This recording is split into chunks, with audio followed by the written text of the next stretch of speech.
Hi students, आज मैं class 10th के लिए फिर चैप्टर 10 जो ब्रीथ है उसको लेके आए हैं। तो आज हम लोग ब्रीथ के बारे में पढ़ेंगे। ब्रीथ क्या है? ब्रीथ, इसको इंग्लिश में क्या बोलते हैं भाई? सर्कल। ठीक है, तो ब्रीथ क्या होता है थोड़ा सा ये भी जानकारी दे देता हूँ। तो इसके पहले हम लोग देख लेते हैं। तो ब्रीथ ये है, ब्रीथ एक प्रकार से मान लेते हैं ये क्या है? ब्रीथ। सपोज दैट ये ब्रीथ थोड़ा ढंग का नहीं बना है, तो अच्छा से इसको थोड़ा सा बना लेते हैं, है कि नहीं? तो गोल बनाने का प्रयास करेंगे। लगभग थोड़ा सा मिट जा रहा है। ठीक है, ये क्या है? ब्रीथ। तो ब्रीथ में क्या क्या होता है भाई? परिधि। परिधि मीन्स सरकमफ्रेंस, इसको सी से डिनोट करते हैं। ये जितने भी जो दिख रहा है ये परिधि है। और यहाँ से एक केंद्र होता है। यहाँ क्या होता है भाई? केंद्र, जिसको ओ से डिनोट करते हैं। और यहाँ से यहाँ तक की दूरी को त्रिज्या बोलते हैं। क्या बोलते हैं भाई? त्रिज्या बोलते हैं। तो ओ इसका नाम देते हैं। ये क्या है? त्रिज्या। क्या है भाई? त्रिज्या। और अगर इसको यहाँ से यहाँ तक पूरा फुलफिल कर दिया जाए, यहाँ से यहाँ तक, इसका नाम अगर बी देते हैं, तो ये क्या हो जाएगा? व्यास। ए से लेके बी तक क्या पूरा टोटल हो जाएगा भाई? व्यास। ठीक है, तो ओ क्या हो गया? केंद्र हो गया। ओ क्या हो गया? केंद्र। और ये जो चारों तरफ जो है इसको क्या बोलेंगे? परिधि हो गया। ठीक है, और ओ ए क्या हो गया भाई? त्रिज्या। ओ ए क्या हो गया? त्रिज्या हो गया। ठीक है, और ए बी टोटल क्या हो गया? व्यास। ए बी क्या हो गया? व्यास। और ये भी एक प्रकार की क्या है? जीवा है। और यहाँ से लेकर अगर पी और क्यू दे देते हैं तो पी क्यू क्या है? जीवा है। और ए बी को भी हम लोग जीवा बोलते हैं। ए बी को भी जीवा बोलता है। ब्रीथ में सबसे बड़ी जीवा क्या होती है? तो ब्रीथ में सबसे बड़ी जीवा क्या होती है भाई? व्यास होता है। ब्रीथ की सबसे बड़ी जीवा क्या होती है? व्यास। ब्रीथ की सबसे बड़ी जीवा क्या होता है? व्यास होता है। व्यास होता है। ठीक है, तो ब्रीथ का सबसे बड़ी जीवा व्यास होता है। तो ये सभी जीवा कहलाती है ना। और अगर मान लेते हैं सपोज दैट ये ब्रीथ है, क्लास 10th, अब ये तो कॉमन से था, तो पूछता है ब्रीथ में कितनी त्रिज्या होते हैं? तो ब्रीथ में अनेक त्रिज्या होते हैं। और ब्रीथ में व्यास भी कितने होते हैं? तो ब्रीथ में व्यास भी अनेक होते हैं, है ना। लेकिन बोलता है क्या ब्रीथ में कितने स्पर्श रेखा हो सकती है? तो ब्रीथ में अपरिमित रूप से अनेक स्पर्श रेखा हो सकती है। लेकिन समांतर रेखा कितनी हो सकती है? स्पर्श, समांतर स्पर्श रेखा तो दो ही हम लोग खींच सकते हैं। चाहे इधर से खींचे या तो फिर ये ब्रीथ है तो या तो ऐसे ऐसे खींच सकते हैं। दो ही स्पर्श समांतर रेखा खींची जा सकती है। तो ब्रीथ में समांतर स्पर्श रेखा कितनी खींची जा सकती है? दो खींची जा सकती है। और एक चीज़ बोला है कि किसी ब्रीथ की स्पर्श रेखा उसे एक बिंदु पर प्रतिच्छेद करती है। एक बिंदु पर ही प्रतिच्छेद कर सकती है। ब्रीथ पर एक बिंदु पर ही प्रतिच्छेद कर सकती है। कोई भी ब्रीथ में कोई भी प्रतिच्छेदी रेखा हो, स्पर्श रेखा हो, तो एक बिंदु पर ही प्रतिच्छेद कर सकती है। और एक चीज़ इसमें और एक चीज़ है क्या कि ब्रीथ को दो बिंदुओं पर प्रतिच्छेद करने वाला रेखाखंड, जैसे दो बिंदु पर ये जो रेखाखंड कहते हैं उसको प्रतिच्छेदक रेखा कहते हैं। क्या बोलते हैं भाई? प्रतिच्छेदक रेखा, है ना। दो बिंदु तो इसको छेदक रेखा कहेंगे। और एक ब्रीथ की दो ही समांतर रेखा होती है, यह तो हम बता ही दें। और ब्रीथ तथा उसकी स्पर्श रेखा, ब्रीथ तथा उसकी स्पर्श रेखा के उभयनिष्ठ बिंदु पर स्पर्श बिंदु कहते हैं। स्पर्श बिंदु कहते हैं। जैसे क्या? ब्रीथ तथा उसकी स्पर्श रेखा के उभयनिष्ठ बिंदु, ब्रीथ और स्पर्श रेखा, ब्रीथ और स्पर्श रेखा की ये जो बिंदु होता है उसको क्या बोलते हैं? उभयनिष्ठ बिंदु को कौन सी रेखा, कौन सा बिंदु कहते हैं? स्पर्श बिंदु कहते हैं। आई बात समझ में? तो हम लोग शुरू करते हैं। ये तो कॉमन जानकारी था ब्रीथ से रिलेटेड। तो हम लोग प्रमेय 10.1 में इसको प्रमेय है मेरा 10 पार्ट में, तो हम लोग किताब से निकाल लेते हैं। तो इसमें एक प्रमेय क्या है कि वृत्त के किसी बिंदु पर, वृत्त के किसी बिंदु पर स्पर्श रेखा बिंदु से जाने वाली रेखा त्रिज्या पर लंब होती है। त्रिज्या पर क्या होती है भाई? लंब होती है। तो हम लोग शुरू करते हैं। जैसे मान लेते हैं एक वृत्त ले लेते हैं, सपोज दैट क्या ले लिए, एक वृत्त ले लेते हैं। चलिए भाई यहाँ से शुरू करते हैं। ये वृत्त बन गया है ना। तो मान लेते हैं, माना कि COR, C से सरकमफ्रेंस मीन्स परिधि, O से ओरिजिन मतलब केंद्र, और R से त्रिज्या मतलब रेडियस। माना कि COR एक वृत्त, एक क्या है भाई? वृत्त, जिसमें क्या बोला है? जिसमें AB स्पर्श रेखा, AB क्या है भाई?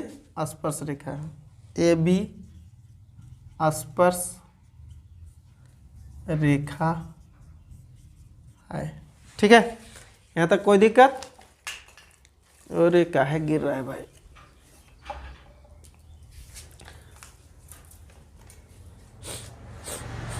तथा P स्पर्श बिंदु है, स्पर्श बिंदु है। तो देख लीजिए ये स्पर्श रेखा, स्पर्श रेखा क्या मान लिए? A और B मान लेते हैं। ठीक है, ये स्पर्श रेखा, और ये यहाँ पर बिंदु टच कर रहा है, तो ये केंद्र है। यहाँ से इसको हम लोग ऐसे कर देते हैं, तो ये O और ये P।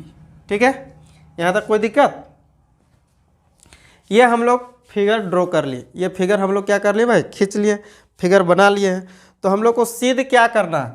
तो सिद्ध करना है क्या भाई? सिद्ध करना है, थोड़ा सा इधर देखिए, सिद्ध करना है, सिद्ध करना है क्या कि OP लंब होगा, OP लंब होगा या OP परपेंडिकुलर होगा किस पर? AB पर। OP लंब होगा AB। तो रचना हम लोग थोड़ा सा दे देते हैं, रचना। ठीक है, तो रचना हम लोग देते हैं यहाँ से, केंद्र O से यहाँ तक, क्यों कर देते हैं इसका नाम, केंद्र O से, केंद्र O से। ठीक है, केंद्र O से AB पर, AB पर दिखाई दे रहा है, AB पर वृत्त से बाहर, वृत्त से बाहर OQ रेखा खींचा, OQ रेखा खींचा। कोई दिक्कत है यहाँ तक?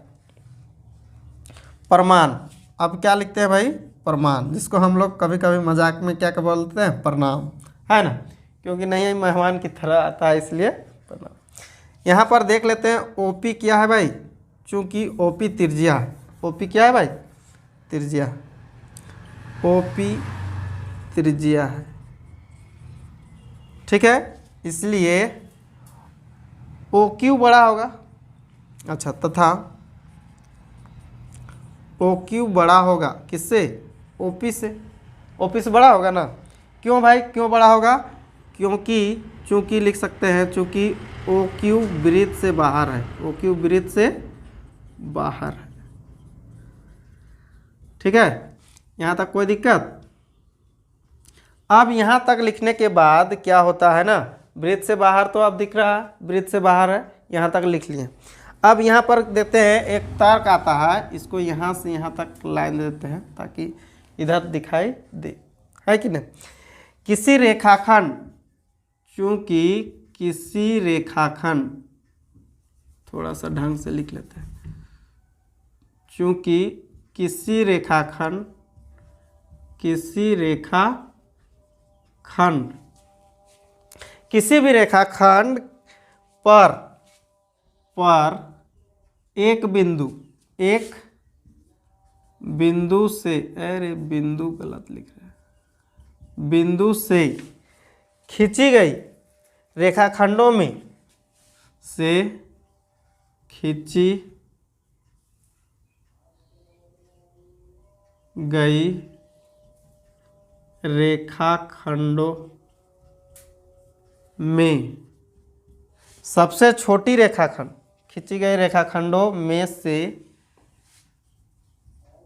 सबसे छोटी रेखाखंड लंब होता है, लंब होती है। ठीक है, ये तर्क है। तो ये प्रमेय एक प्रकार से 9th क्लास में हम लोग पढ़े थे। किसी रेखाखंड पर एक बिंदु से खींची गई रेखाखंडों में से सबसे छोटी रेखाखंड लंब होती है या होता है। तो जहाँ पर देख लेते हैं हम लोग, जहाँ OP OQ AB पर गिरती है, क्या AB पर गिरती है,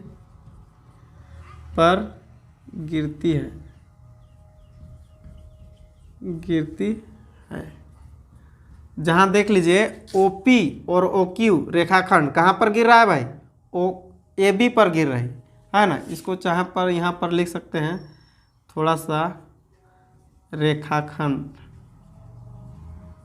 OB पर गिरती है। ठीक है, OB पर गिरती है। इसीलिए क्या हो जाएगा, OP छोटा होगा OQ से, OP छोटा होगा OQ से, होगा कि नहीं। जब छोटा होगा अर्थात क्या बोल सकते हैं, OP लंब होगा क्या, AB। प्रूव्ड। क्योंकि यहाँ बोला है किसी रेखाखंड पर एक बिंदु से खींची गई रेखाखंडों में से सबसे छोटी रेखाखंड लंब होती है। तो OP छोटा है, जब OP छोटा है तो AB क्या है, रेखाखंड है। इसीलिए हम लोग क्या सिद्ध हो गया, OP लंब AB प्रूव्ड हो गया, है कि नहीं। तो आप देख सकते हैं। और इस तरह से इसमें 3 नंबर का प्रश्न पूछता है अभी, तो 3 नंबर उठा सकते हैं। तो हमको लगता है क्लास 10th के बच्चों के लिए सुनहरा अवसर है, जो आप इस प्रमेय को देखिए और बढ़िया से अब समझकर 3 नंबर आप उठा सकते हैं। तो हमको ज़रूर लगता है कि आप लोग को समझ में आ गया होगा। तो अगर समझ में आया है तो वीडियो को लाइक करें। एक प्रमेय बताता हूँ इसी से रिलेटेड। 2 प्रमेय, 2 में से एक प्रमेय फिक्स है कि आएगा ही। आप निश्चित रहिए कि 2 प्रमेय 10.1 प्रमेय नंबर 10.1 या तो 10.2, 2 में से एक प्रमेय रहेगा ही। तो हम ये कौन सा प्रमेय बताएं, 10.1 है ना, जो जिसका कथन है वृत्त के किसी बिंदु पर स्पर्श रेखा स्पर्श बिंदु से जाने वाली त्रिज्या पर लंब होती है। तो ये प्रमेय नंबर 10.1 है। तो हम अब बताएंगे क्या, 10.2। उतना देर में आप एक बार स्क्रीनशॉट ले लीजिए, या तो फिर इसको वीडियो को रोक कर आप लिख सकते हैं। ठीक है, तो नेक्स्ट शुरू करते हैं।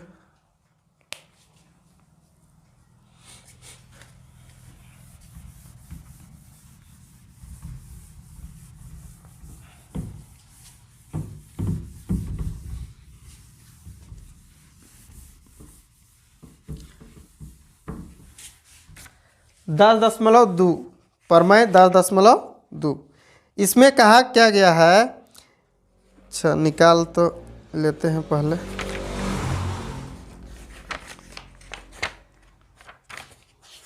किस जगह पे है भाई, प्रमेय 10.2, हाँ मिल गया।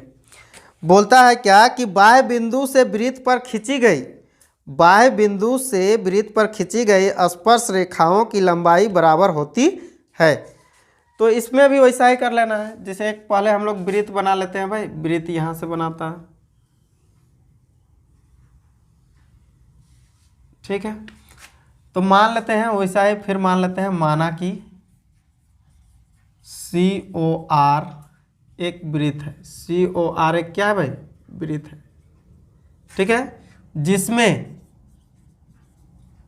जिसमें एक बाह्य बिंदु P है, बाह्य बिंदु, इसका P ले लेते हैं, बिंदु P है, तथा यहाँ से यहाँ तक स्पर्श रेखा सीधा से खींचते हैं और एक यहाँ पे, ठीक है।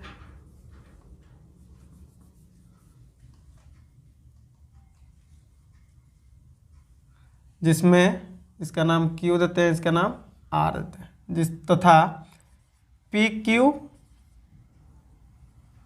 और इसमें देते हैं, और PQ तथा PR दो स्पर्श रेखा है, ठीक है। क्या कर ले रहे हैं, P बाह्य बिंदु है और P और Q क्या है भाई, स्पर्श रेखा है ना, स्पर्श रेखा। तो ये वृत्त का केंद्र है। तो हम लोग को सिद्ध क्या करना है, सिद्ध करना है, सिद्ध क्या करना है भाई, बोला है बाह्य बिंदु से वृत्त पर खींची गई स्पर्श रेखाओं की लंबाई बराबर होती है।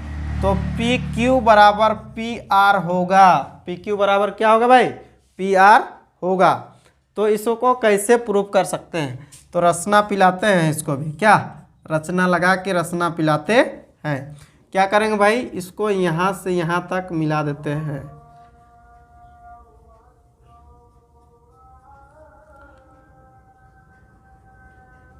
मिला दिए, यहाँ पे समकोण बन जाता है ना, और इसको यहाँ से यहाँ तक मिला देते हैं। कोई दिक्कत, तो हम लोग क्या लिखेंगे, इसका नाम ओ लिखेंगे। इसका नाम क्या लिखेंगे भाई, ओ लिखेंगे। कोई दिक्कत है यहाँ तक, तो ओ क्यू ओ आर तथा ओपी को मिलाया, ओपी को मिलाया। यहाँ तक समझ में आ रहा है बात। क्या कर दिए, ओ क्यू को मिला दिए, ओ आर को मिला दिए और ओ पी को मिला दिए, ठीक है। ये रचना दी है। अब प्रमाण, अब क्या आता है भाई, प्रमाण। तो इसको भी प्रणाम करना जरूरी है क्या, क्योंकि यह भी तीन नंबर देने वाला है। तो क्या करेंगे, त्रिभुज पी ओ क्यू तथा पी ओ आर में देख लेते हैं क्या दिया हुआ है, ओ क्यू बराबर ओ आर होगा। क्यों, क्योंकि वृत्त की त्रिज्या है, वृत्त की त्रिज्या है, ठीक है। और कोण, अच्छा एक चीज़ और है, कोण ओ, अच्छा क्यू, ओ नहीं बल्कि क्यू बराबर होगा कोण आर। क्यों भाई, समकोण है। क्यों होगा, समकोण है। यहाँ तक कोई दिक्कत, क्यों होगा, क्योंकि यहाँ पे समकोण है। तथा क्या बोल रहा है, ओपी बराबर ओपी होगा। क्यों होगा भाई, उभयनिष्ठ भुजा, उभयनिष्ठ भुजा, ठीक है, उभयनिष्ठ भुजा। क्योंकि पी ओ क्यू के लिए भी ओपी भुजा आ रहा है और पी ओ आर के लिए भी ओपी भुजा आ रहा है। यहाँ तक कोई दिक्कत, तो ये जब ऐसा हो जाता है तो इसके बाद, तो इसलिए अभिगृहित या सर्वसमता नियम RHS से क्या हो जाएगा, त्रिभुज POQ सर्वांगसम होगा। क्या होगा भाई, सर्वांगसम होगा त्रिभुज क्या, POR। इसीलिए क्या हो जाएगा, PQ बराबर PR। प्रूव्ड। आई बात समझ में, हमको लगता है समझ में आ गया होगा। और ये भी 3 नंबर एकदम फिक्स है कि आएगा, या तो 10.1 या तो 10.2 में फिक्स है 3 नंबर।